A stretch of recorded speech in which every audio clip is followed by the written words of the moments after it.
তোমার লজ্জা লাগে নবীর প্রেমে মাহফিলের মাঠে বসতে, কিন্তু আমার নবী তুমি উম্মতের কথা চিন্তা করে সারা রাত কিয়ামুল লাইল করত। আম্মা জান আয়েশা সিদ্দিকা যখন রাত্রে 3টার দিকে উঠত, দেখতে পেত আমার নবী কুউদান ওয়া কিয়ামান, কখনো দাঁড়ানো কখনো বসা, কখনো দাঁড়ানো কখনো বসা। তিনি তাহাজ্জুদের নামাজ পড়তো, সারা রাত দাঁড়ায়া থাকতো। আম্মা জান আয়েশা সিদ্দিকা খেয়াল করলেন আমার নবীর চোখটা লাল লাল হয়ে যায়, লাল লাল হয়ে যায়, চোখের পানি সারতে সারতে নবীর চোখটা লাল লাল হয়ে যায়। আমার দয়াল নবীর সামনে যাইয়া দেখতেন নবীর কদম মুবারক গুলা ফুলে ফুলে মোটা মোটা হয়ে যায়। একটা মানুষ কতক্ষণ দাঁড়ায় থাকলে পা ফুলে যায়।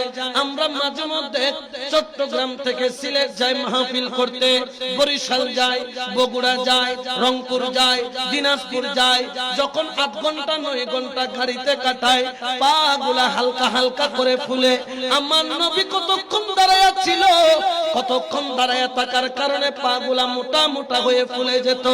আম্মা জান আয়েশা সিদ্দিকা দেখতেন নবী খেজুর গাছের পাতায়, পাটির উপর ছাটাইয়ের উপর খেজুর গাছের পাতা দিয়া বানানো ওই চাটাই, যেটা কিনা মোলায়েম নয়, শক্ত শক্ত, ওটার উপর নবী দাঁড়াইতো, কিয়ামুল লাইল করত। নবীর হাতের তালুতে চাটাইয়ের দাগ, কপালের মধ্যে চাটাইয়ের দাগ, হাঁটুর মধ্যে চাটাইয়ের দাগ, নবীর পায়ের মধ্যে চাটাইয়ের দাগ, এর উপরে পা মুবারক ফুলে গেল। আমার নবী সালাম ফিরাইয়া 2 হাত তুইলা আল্লাহর কাছে শুধু একটাই ফরিয়াদ করত, আল্লাহ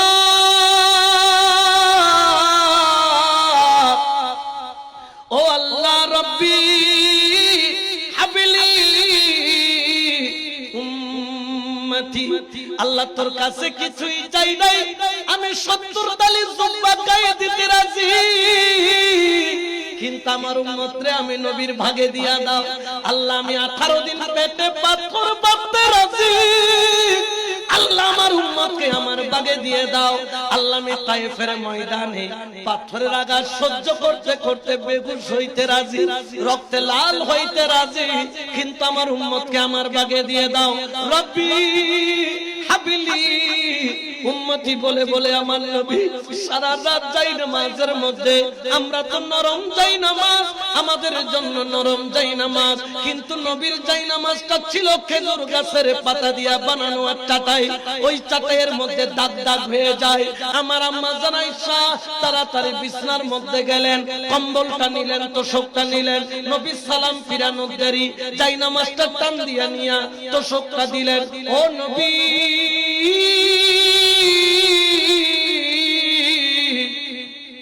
মেহেরবানি করে আপনি তোশকের মধ্যে দাঁড়ান, একটু আরাম লাগবে, একটু আরাম লাগবে। আপনি আরাম পাইলে আমি আয়েশা আরাম পাই, আপনি হাসলে আমি হাসি, আপনি কাঁদলে আমি কাঁদি, আপনি কষ্ট পাইলে আমি আয়েশা কষ্ট পাই।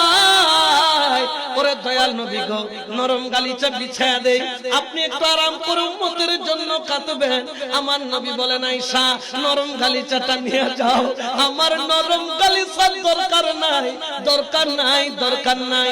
ইয়া রাসূলুল্লাহ দাঁড়ায় থাকতে থাকতে পায়ের তালুটার মধ্যে খেজুর পাতার দাগ বসে গেছে, কপালে দাগ বসে গেছে, হাতে দাগ বসে গেছে, নরম গালিচাটা বিছায়া দে, আপনি আরাম করে ইবাদত করবেন। আমার নবী বলে আয়েশা রে নরম গালিচা নিয়ে যাও, আমার জন্য শক্ত খেজুর পাতার চাটাইটা দিয়া যাও, কারণ নরম গালিচা পাইয়া যদি আমি রাসূলের ঘুম চলে আসে, আমার উম্মতের গুনাহ কখন মাপ চাইব?